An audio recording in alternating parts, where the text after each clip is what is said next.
I'm not even going to go into the intro.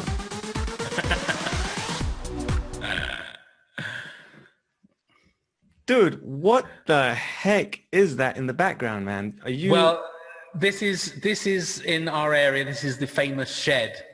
So this is like my little man cave. So it used to be just white walls, but over the 7.5 years that I've been podcasting, little bits have been added and added.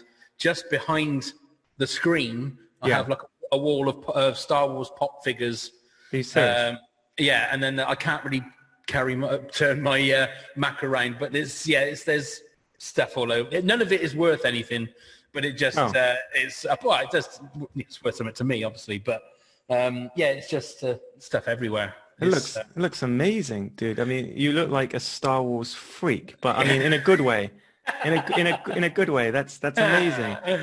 Thank you. Normally I'd be like, Carl, welcome to Grow Your Show, some sort of an introduction, but like I just figured I'm hitting record straight away.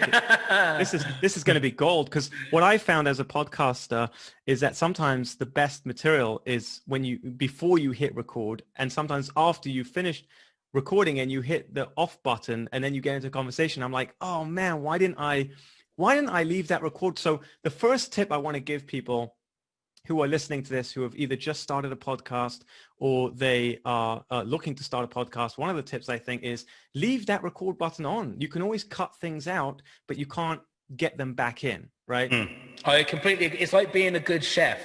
Yeah. When you're a good chef, it's always like you can put things in, but you can't ever take things out. Yes. And I think you're absolutely right. I always. There's an echo, by the way. Is there? Oh, hang on. How's that? Oh God, that's so much better.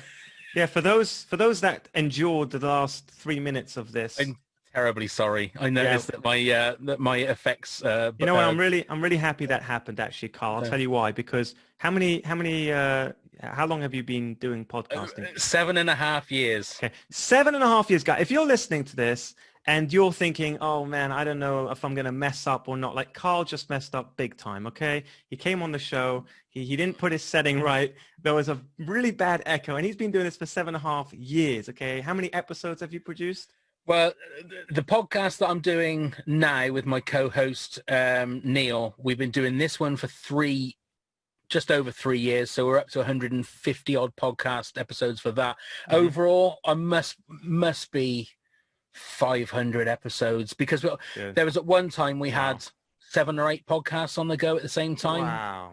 And it became an obsession. When I first started, the first few years, my wife will attest to this, that it became this obsession, and there's nothing better than starting a new podcast, getting the name, getting all the social media sorted.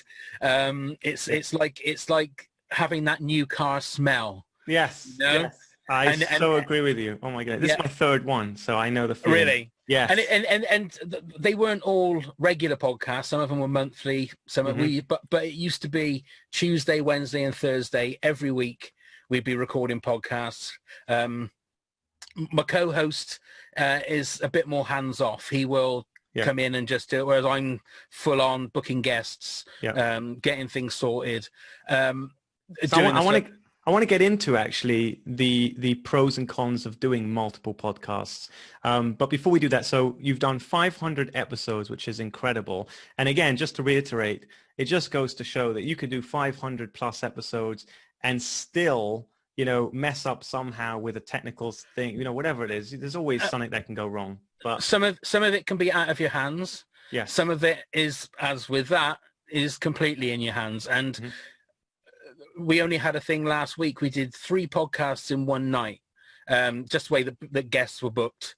Yeah. And with using Zoom, you have to, if you want to make sure that you've got all the recording, you have to come out of the meeting, wait for it all to save, and then open up again. But we were on such a tight schedule, I didn't realize that I was thinking that it was saving in the background. Oh no. So I went on to the next one at the end of the night, when I thought I'll just check everything. Every single file had ineligible next to it. No, I hate that. It's like the worst nightmare. Oh. And I messaged my co-host and I said, I think I'm going to quit. I think I'm giving up. And he said, why? I said, because everything we've done tonight, I think is not there, has been ruined. But luckily, Google is a wonderful thing, and people putting out, I'm sure someone has had this same problem. Yeah. Found somebody that had exactly the same problem. They had a thing that was sorted out. It sorted it out, and it was fine. Everything came back. I'm so happy for you. Wow. But my blood ran cold. Yes. It's one of the worst. And I'm sure anybody listening, whether you're a seasoned podcaster or whether you're just starting, you will get that feeling of, we've lost it. We've lost everything. We had a podcast back in the day, and we had a friend who's a stand-up comedian, and we'd been talking for 45 minutes, and it was gold. It was absolutely fantastic. And then all of a sudden we had a power cut, lost everything. I'm so glad that it was her. If it had been anybody else, I think we'd have struggled, but we ended up just basically doing exactly the same thing again. Wow.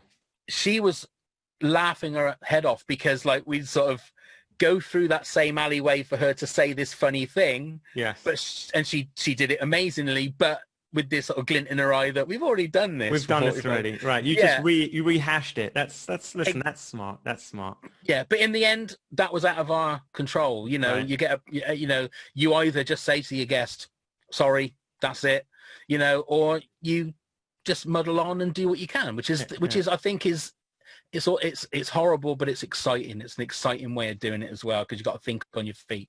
Yeah. I had a guest on my show, and it, like you just said, it was gold. And I remember the whole time I'm thinking, please, for the love of God, nothing should go wrong. Nothing should go, that's how you think when something's going so well. We always think, oh no, I hope nothing goes wrong. Well, unfortunately, the worst thing possible happened, which was I forgot to hit the record button. No. And this is like episode 130 or something. And I'm like, Daniel, how is it possible you can make such a rookie error? I mean, just pressing record like that, you couldn't remember? I was so angry at myself, and it was like, there was no way we can redo that. Like, it was just in the moment, it was perfect. But you kind of have to just let go, right? Yeah. You just have to let go. You just have to realize sometimes you're going to have the best episode, and unfortunately something's going to mess the whole thing up, and you just have to let go of it. And sometimes you're just going to have a really bad episode, and you just don't produce it. That's the beauty of podcasting, is you don't have to produce everything that you create. You know what I'm saying? I think I can count, and this is very, very lucky, but I think I can count on one hand in all of the podcasts that we've done how many bad episodes we've had. We've been very, very lucky. We are two guys in like a rural part of the UK, sat in a little shed, obviously not sat at the moment because we're social distancing, so Zoom has been very, very good for us. Yeah. We've managed to speak to people that we've got absolutely no right to speak to in regards to how famous they are. It's still mind-boggling to me that well, if it's all right, I just want to go back to the very, very start. I got made redundant from a job that I had, and so I decided to clear this shed out because it was full of just rubbish. And I said to my friend, how about trying to start a podcast? I knew nothing about it. I'm not technically minded. I can set a TV up and stuff like that. But when it came to, when it came to stuff like this, it was all self-taught. So I think the month that I had between jobs, I studied. I looked at loads of YouTube videos, the sort of kit that we needed.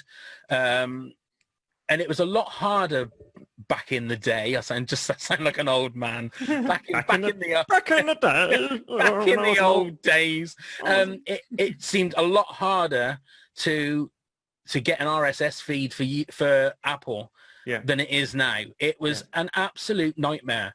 And I would be sat up in bed trying to work out things. It wouldn't work. Things wouldn't work. Editing wouldn't work. But slowly and surely, you work out how to do it. And it's I'm sure that the mixer that we have, and I use GarageBand to edit on, I'm sure I'm not using... What mic are you using? It's a newer NH700. It's not a... Yeah, it's not a massively expensive one. How much would you say it is roughly? It was about 50 quid, so 50? £50, It's £50. about what, $70 for Yeah, those about that about are American. 70 about $70. $70. That's really good. Yeah. But at the same time, it's for all of the, oh my God, I don't know how to do this, I don't know how to work this out. Yeah. The actual art of podcasting, again, we've never interviewed anybody before. We've learned all of that on the job, if you like. And that's the thing I think I'm most proud of, is when you have people of note saying to you, you know what, that was one of the best interviews we've ever had. Yeah, that's amazing. It's the best feeling when you have someone who's really famous or who you look up to and they say, wow, that was like the best show I've been on. It's the best compliment you can get. Who would you say is the most famous person you've had on personally? Well, we've had, comedy-wise, Armando Iannucci, who did Veep and Alan Partridge. Wow. He was a guy, one of the greatest moments of my life was I was editing on a Saturday morning, just, messing about, and I noticed that he was on Twitter, and my go-to skill of trying to get guests is waiting until they're actually on Twitter. It's no good tweeting them, especially if they've got hundreds of thousands of followers, or it's no point. You have to wait until you see a tweet and it says 24 seconds. So boom, straight on. Wow. Hi, Armando, massive fans. And we're a podcast about a TV show in the UK called This Country. So we're a fan podcast. And we know that he's been working with somebody that works on that show. We know you've been working with Daisy Cooper. Are you a This Country fan? We'd love to chat. Carry on editing. Next minute, ding! Armando Iannucci is following you. And I thought, oh my God, I love that. So then I thought, what's the etiquette? I can't DM him straight away because that's real. That's desperate. If I just do I be cool and just wait 5-10 minutes? I thought no, I can't. So I DM. We're massive fans. We're really massive. Is there any chance that you would like give us maybe half an hour of your time? Wow. And he messaged back straight away. He said, I'm actually filming at the moment. This was obviously pre-lockdown and pre-COVID. Yeah. But I would love to chat. And it did take, I think as much as lockdown and COVID has been horrible, it has, but it means you can get guests because everybody's locked down, and we got him during lockdown. We got him during the summer. We had like 55 minutes with him. Wow. And he was everything that you wanted him to be. He was funny. He joined in with some of the shtick, and he was fantastic, and that all came from just being in the right time, right place on Twitter. Did he ask you how many downloads you had or how big is your show before he came on? No, he didn't. But I must admit, I think with some of that, we've had other guests that are sort of big in the UK more than anything else, and the show. And I've got no, I know that we are standing on the shoulders of the people that make the show that we're fans of. So people aren't listening to hear our amazing repartee and because we're such fantastic people. It's because we're talking about a show that they love. Yes. And that helps in getting guests, because if you can get somebody, doesn't matter who they are, whether they're an author, a comedian, an actor, a musician, if they love the show that we love, straight away you've got an icebreaker. There's a connection there. Right? Yeah. And so as long as you know that they love the show, then you sort of go, oh, you love This Country, why don't you come and chat to us about it? Right. So that's really great, because a lot of people listening to this, they might be just starting out and they're thinking, well, how am I going to get some big guests? Well, one of the answers is you just got to build up. Like, I didn't get my big guests until I think I was at least 6-7 months in, and then I started getting bigger guests. But the other way is like what you said, you kind of have to be strategic about it, right? You got to find that right timing, the right moment. Maybe when they just launch a book, when you see someone's promoting their book, that's a great time to just reach out and go, hey, by the way, I'd love to promote your book, because now it's all about them. And I love the fact that you've niched down, which means it's also easier to get guests that are more strategic, who are within that niche. That's absolutely true. Yeah. We used to do the very first 2 podcasts we did were one was called Movie Heaven, which was basically Desert Island Discs but for movies, which somebody else has now taken that idea and has got an amazingly successful podcast, which I never listened to because it's just too painful, because that's almost exactly the same format as ours. but anyway, and then we used to do one called Live at the Shed, where we used to get musicians to come in and play us a couple of songs. But with that, again, we had people like Kevin Godley of 10cc and Doctor from Doctor and the Medics, and people that you just I don't think it's good that you can, like you said, scale down. And if you're a This Country fan, which is the show that we do our podcast on, you've got a link there straight away. But I also think that there's nothing wrong with hustling, especially on things like Twitter. You know, you get a chance to chat to anybody, and if they're looking at that particular time, I think as long as you can sell yourself, and I think as long as you can make sure that you're going to make sure that the guest has fun, that you're not going to waste the guest's time. We've very rarely been asked, how many downloads do you get? It amazes me how many times I've had big guests who haven't even checked like how big is your show. They just assume, like, if you've had, also the other thing as well is, if you've had people who are famous or who are big guests, they will just see them being on your show as credibility, and they'll just say, oh, if he's been or she's been on your show, then I'll come. So you really just need to get one or two big name guests, and then the doors open up for so many more, right? And also, if you have a big guest and they have fun, they have friends in different circles. Totally. And they may be going out for dinner with someone or going out for a drink with someone and going, oh, yesterday I had a really good time on this podcast, and they'll go, oh, what's that? I'll have a listen to that. And then that opens doors as well. It's a roller coaster, podcasting. It seems like it's something that is especially now that everybody does podcasts, everybody. But I can safely say, in the 7.5 years that I've been doing it, I have never laughed so much. In some of we used to do a Thursday night sort of radio style just hour where we had myself, my co-host Neil, a couple of friends come in. We used to do characters and silly stuff.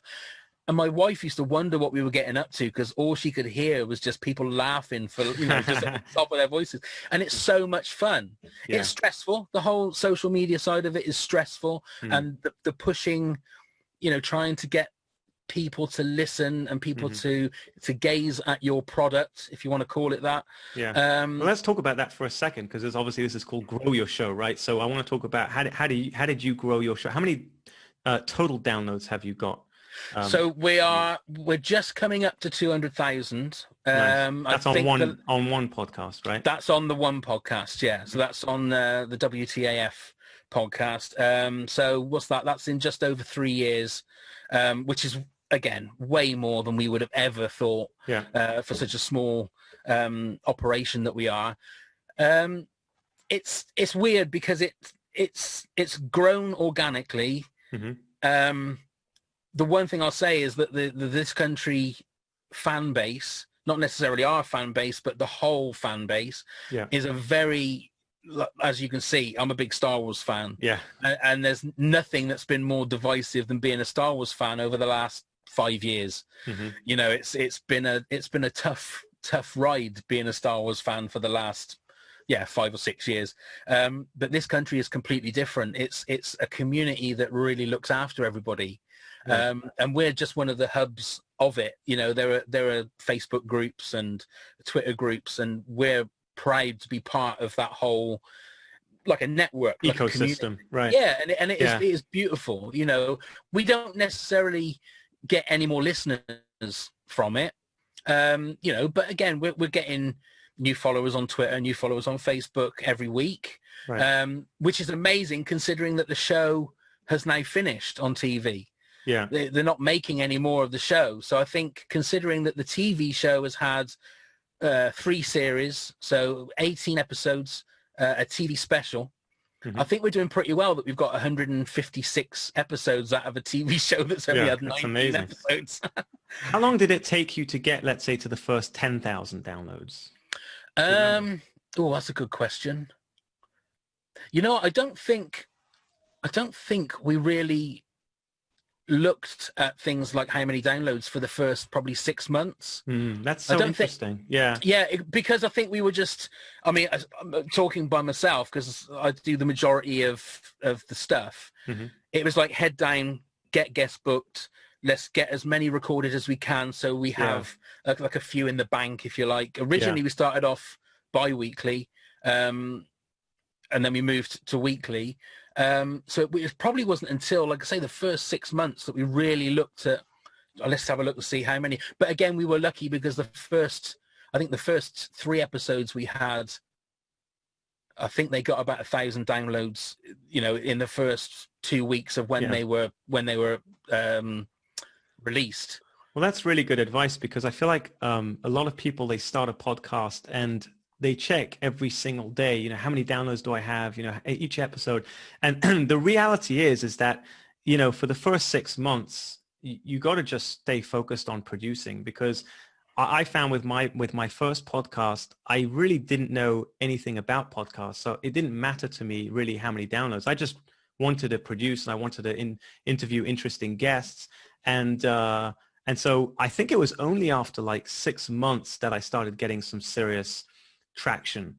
And most people, I think, the statistics show that most podcasts pull the plug within the first 3 months, which is a real shame, because you just got to keep going. It's a consistency thing, right? I completely agree. Yeah, and the thing is, I do that now. I check my downloads every day. I check to see where we are in the Apple podcast chart and in the Amazon podcast chart. I do that every day now, probably 5 times a day. Yeah. So it's not something that you sort of grow out of. It's like a nervous tick now. It's the same as when you never look at your phone, and then after 10 minutes you think, I better just check the phone to see if the world's still out there. Yeah. It becomes like first thing in the morning, let's check the charts, let's check and see how many downloads we've had. And that again then becomes, like I say, like a nervous tick that you have to do before you can carry on. Yeah, you went from bi-weekly to weekly. So a lot of people ask this question, should I be producing twice a week or every day or once a week, once a month? What would you recommend? See, I listen. I like listening to podcasts that are weekly. Mm-hmm. And it's like you get into a routine. I've got probably 3 or 4 podcasts that I listen to religiously every day. But I think, because my brother was somebody that was very down. Originally, I tried to start a podcast with my brother, and it ended up being his best mate is who I'm now a co-host with. Basically because he sort of went, you'll never start a podcast. That's all right, okay. I'm going to take your mate and we're going to go and do a podcast.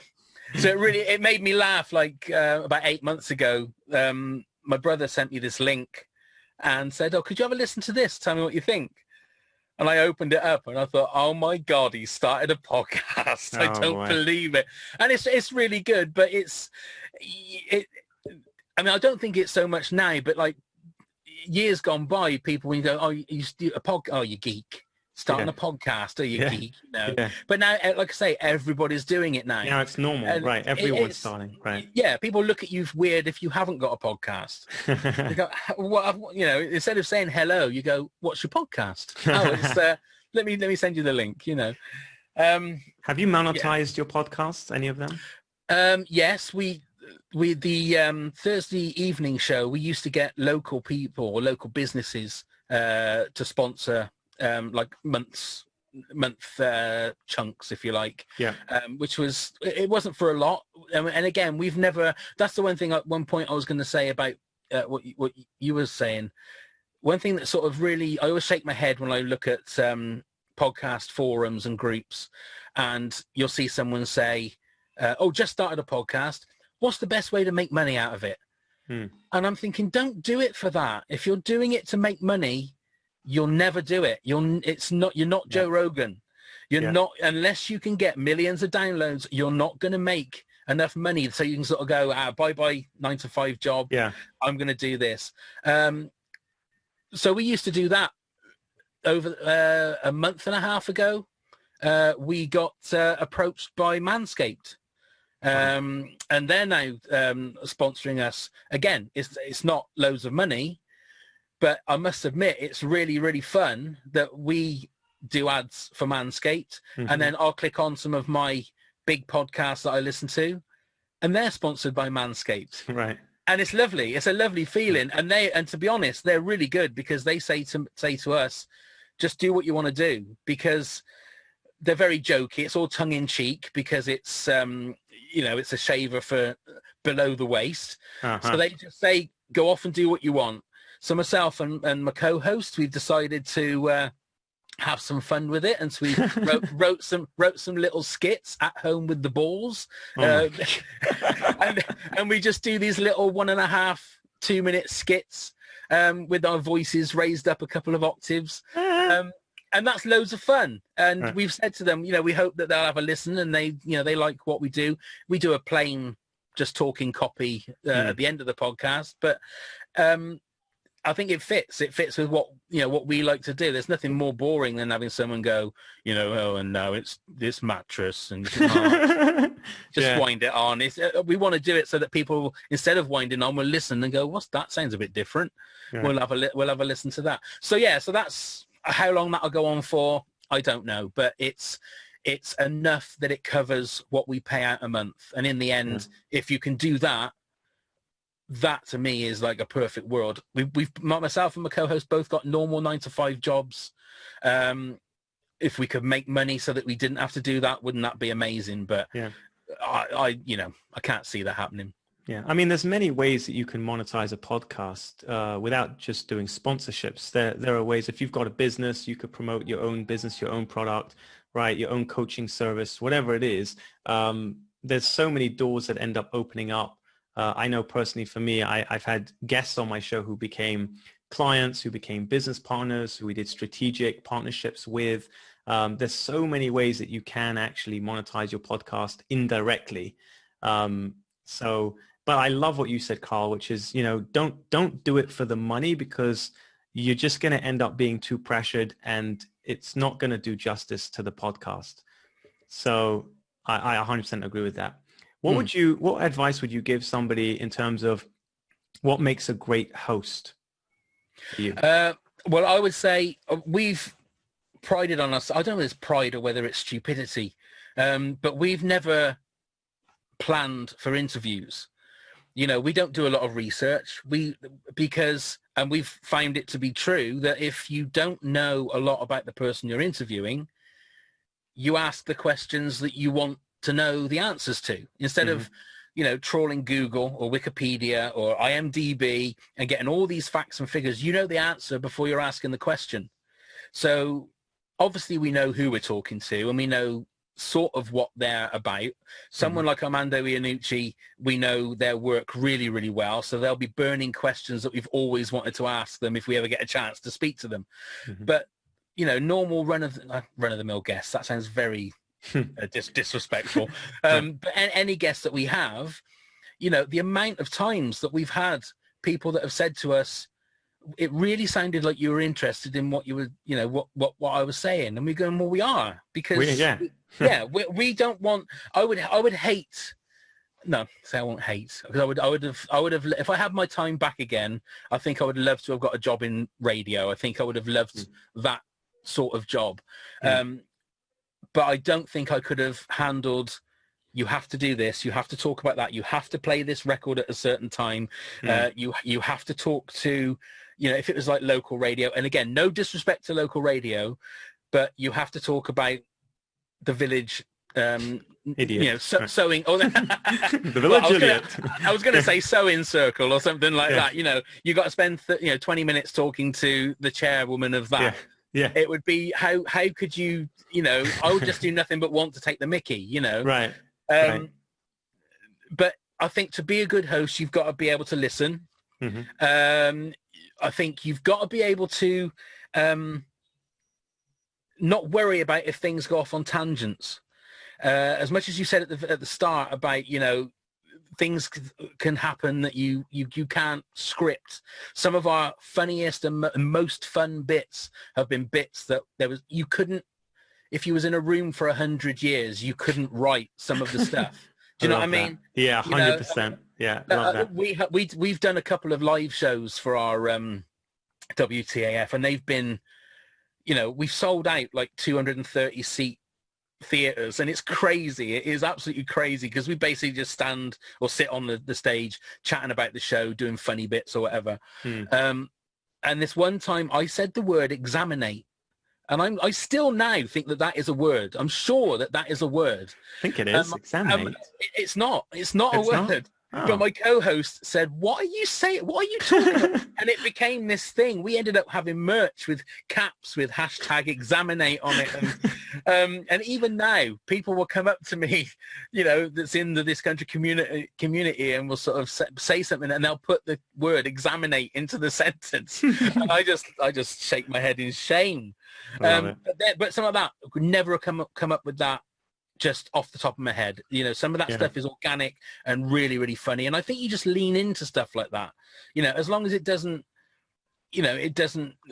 make sure that the guest is okay with stuff like that, but go off on little tangents, go off on these little wandering lanes, instead of sticking to the route of asking a question, getting the answer, asking another question. Make it more of a conversation, I think, because that is a lot more warmer for the listener to listen to. It's more natural, right? Absolutely. I mean, I've been on podcasts where you could tell the host has just got a sheet with question. And it just makes for a very cold, cardboard, plastic type. It's not even I wouldn't call it a conversation. You know what I mean? And I don't think people can listen to much of that, Yeah, I was going to say, I think the problem you've got if you get guests who's got a book coming out, then you're going to go down that route of asking the questions that every single person that is going to talk to them about their book is going to ask. So you've got to talk about the book. Where did the idea for the book come from? And they will then just go into automatic mode. And and then you go down the route of it being plastic and sounding like a sheet. It's scripted, yeah. Whereas I think even if you're doing something like that, if you can throw a couple of curveballs in there, I guarantee that the person you're talking to, you'll notice their head sort of, oh, that's a bit different. Okay, let's talk. Let's talk about that. And we've had it with people that are famous for a certain thing. Obviously, we'll talk to them about that thing. But there'll be something that maybe they're not so famous for, that, or a certain role that they've done that myself or my co-host loves, that you say, can we just chat about that? Oh yeah, absolutely. Yeah. I'll talk about that. And then it's something then that you've opened up a Pandora's box of just other things that people aren't gonna, it's not the usual stuff, which I think, again, that's gold then. And I think part of it's just getting really comfortable. It's going to take time till you become comfortable with doing things like that. Because the truth is that when you've got a script, you've got something to hold on to. It's almost like when you swim, when you start off, you're holding on to that little rubber, what's it called? That thing that you swim with, the board. Oh, yeah. That thing, you hold on to it, right? And as long as you're holding on, you're kind of, or you swim next to the wall, just in case in the deep end, you don't want to drown, so you can grab hold of the wall. I think it just takes practice. You just have to kind of jump into the deep end and allow yourself to kind of crash sometimes. You have to allow yourself to kind of, almost drown. That's how I kind of taught my kids how to swim. I just chucked them in and they basically almost drowned, and that's how they swam. It's like, evil daddy, but good daddy, because daddy's teaching you how to swim. This is actually a really great example, because right now I'm looking at the time, and I've been looking at the time for the last 10 minutes, and I've been thinking, crap, this is supposed to be a 20-minute show. Oh, and we've sorry. No, it's not your fault. I'm the host. I'm supposed to be wrapping up. I'm supposed to be, gearing. I'm supposed to guide this ship, right? But in my mind, I'm thinking, but this is such good material. Why would I shut this down?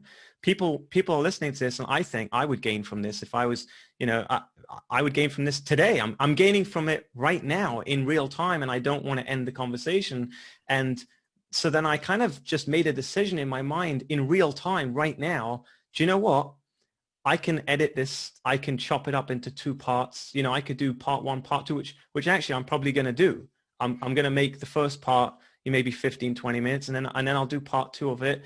But again, going back to what we said before, you can you can edit things out, you could chop things up, but you can't add things in. So if you feel like if you're on a podcast, if you decided that your podcast is going to be 20 minutes or 30 minutes or whatever it is, and then the guest is just dropping, bombs, and you're just like having such a great time, and you feel like, then don't be an idiot. Don't pull the plug then. Just go over time and then, edit it out or make it chop it up into parts. You have that control.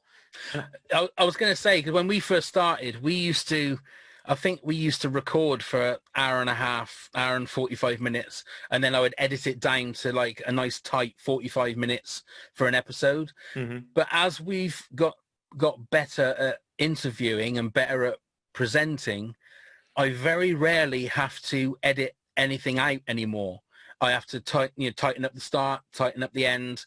Maybe if the guest messages and says, look, is there any chance you could take that little bit out? They've said something they don't want, they've called somebody a name or something. But again, that took us a good few years to get used to that, get our patter down, it's all about experience. You're not going to do it straight away.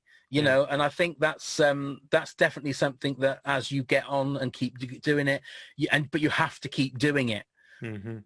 If you're a one-person operation and you've got all of the technical side of it to worry about when you're starting, and then you've got to try and be a personality and a presenter, it's very, very tough. But you've got to do it to get through it. Yeah.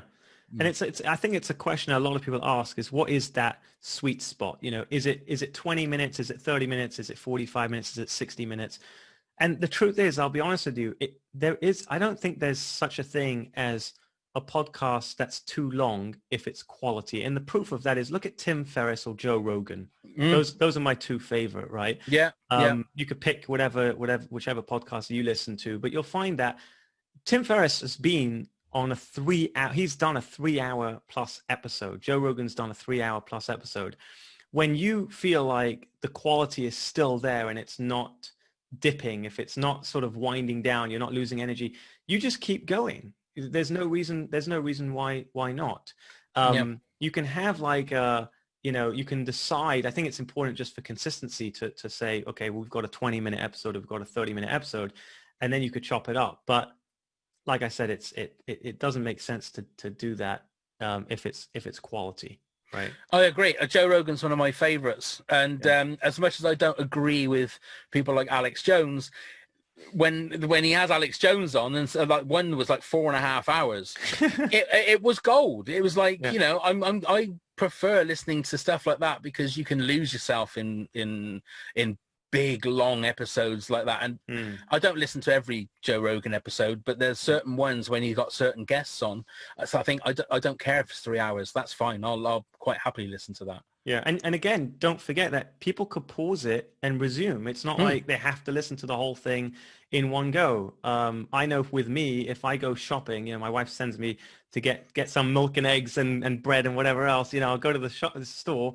I'll pop in my headphones, I'll listen to maybe 20-25 minutes of a podcast episode. I'll hit pause and then I'll resume it later when I go for my run or whatever it is, I'm going for a walk. So, people can always pause and resume. It's not a problem. In terms of being a great guest, what do you think? I've personally, I'm sure you've as well had guests where you just kind of want to fall asleep and smash your head against the wall, and then there've been guests that have just been amazing and you could talk to them for hours. What, for people listening to this that want to be a guest on other podcasts, what makes a great guest? It's a really good question because sometimes it isn't just about the guest. It depends upon yourself as well. I mean, if you're a guest on a podcast and you've not had a particularly good day, I think there are some people that are very good at putting that at the door, and then as soon as the camera switches on, hey, you switch on and how you doing? Hey, oh yeah, great, like that. As soon as the camera goes off, then it's, oh God, here we go. And then off you go and do, and I may well be like that. I'm not going to tell you whether I'm like that or not. Oh, come on. Soon as no, I'm exactly like that. I'm Are you really? Shout at the kids. I'm Well, put it this way, I do a bit of singing around pubs and clubs in sort of like the local area. Go on, give us a rendition now, Oh Carl. God, no, No, you have to. No, you I have to. haven't. I haven't sung No. for a while Give now us because something. Give us an. I'm putting you on the spot here. I know, but it's beginning to look a lot like Christmas Woo. everywhere you go. No, that's enough. That was good, man. Thank you very much. Yeah, Carl, baby. I'm so glad I pushed you. By the way, tip for the people listening. I won't even do that for my wife. I'm to let so you know happy. That. Well, your wife can listen back to this now. I did it. What's your wife's name? My wife is Anita. Anita, that was for you. That was for you. By the way, so here's another tip I just want to say. You got to sometimes push your guests a little bit because like you said, Carl, sometimes they're coming on and they've done 50 podcasts already and they've got script mode on, they're in robotic mode and they're kind of going, you've got to sometimes push them to get out of the comfort zone, get out of that sort of lane that they're in. I actually did this and it actually, I want to say backfired, but I don't think it did backfire. I actually think it worked really well for me. So I had a famous person called Robert Kiyosaki. For those listening, he wrote the book, Rich Dad, Poor Dad. And he was kind of this idol of like, I looked up to him. I read his book when I was 18. And when I had him on the show, you know, he was very scripted because he's done hundreds and hundreds of podcasts. And you could tell he was just promoting his new, whatever it was. I think it was a book. And so I decided I'm gonna push a little bit, you know, I'm gonna kind of take him off the rails, and I threw in some you know curveballs like you said, and boy oh boy did he react in a totally negative way. I mean, he went off the handle. I was shocked. I got the most feedback from that episode than any episode I've ever done. People said, oh my God, Daniel, what the heck happened? He's gone nuts. He went crazy on you. And I just kept pushing. I just kept going because here's the thing. It's my show. It's not the guest show. It's my show. And it's all about the audience.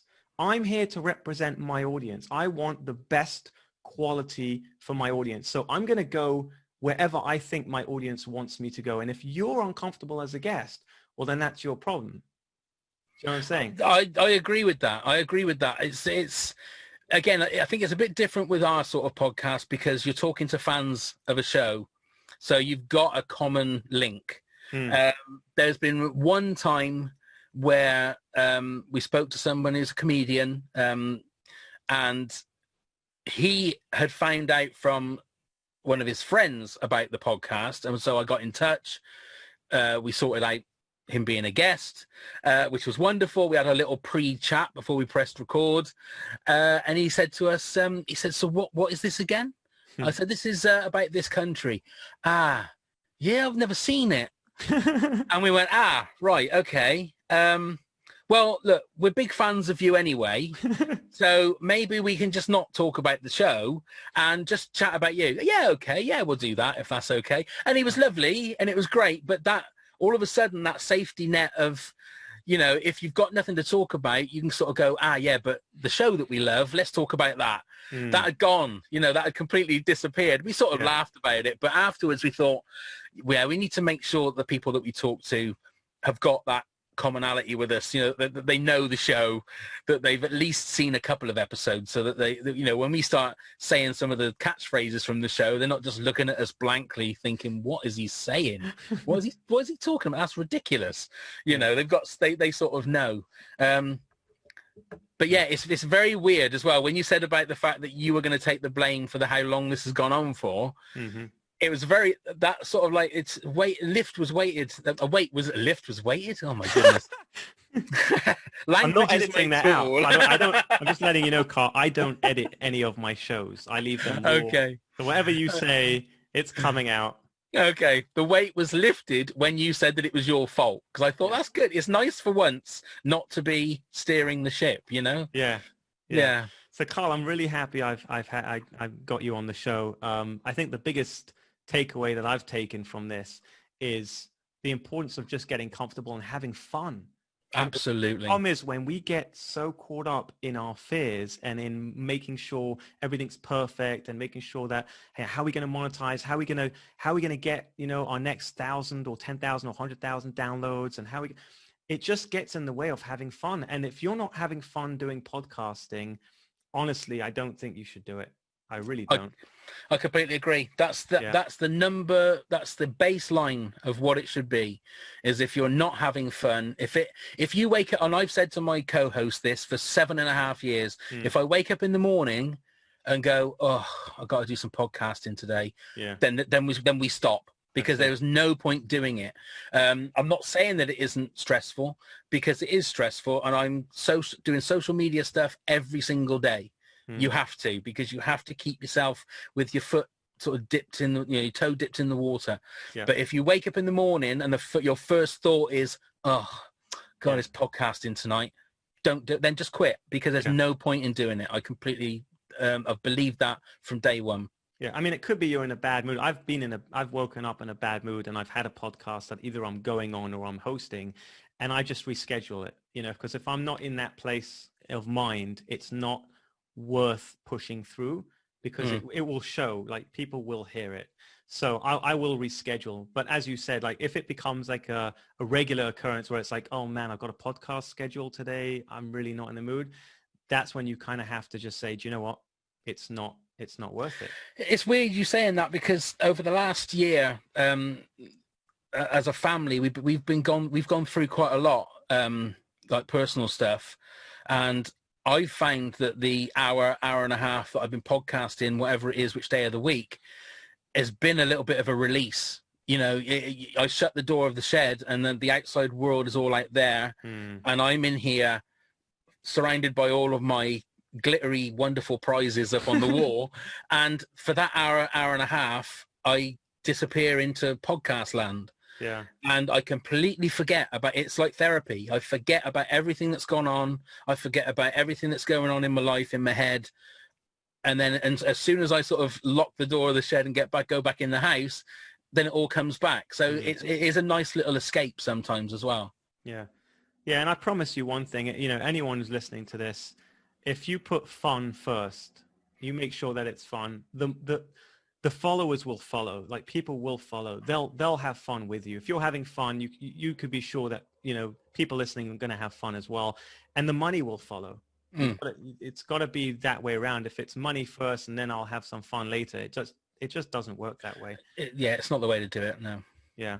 So Carl, if our listeners want to tune into your show, just give a shout out to your show. Yeah, we're called WTAF, This Country Podcast. We're on all the good podcasting apps and the bad ones as well. Our website is WTAFpodcast.com, and we're on all the socials.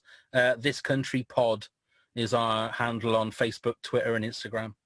Well, Carl, thank you so much for coming on Grow Your Show. Really appreciate you coming on, and we'll be in touch. Had a blast with you, by the way. It was so much Thank you, Daniel. It's been a real pleasure. You make sure you stay safe and keep podding. Keep podding, baby. Keep podding.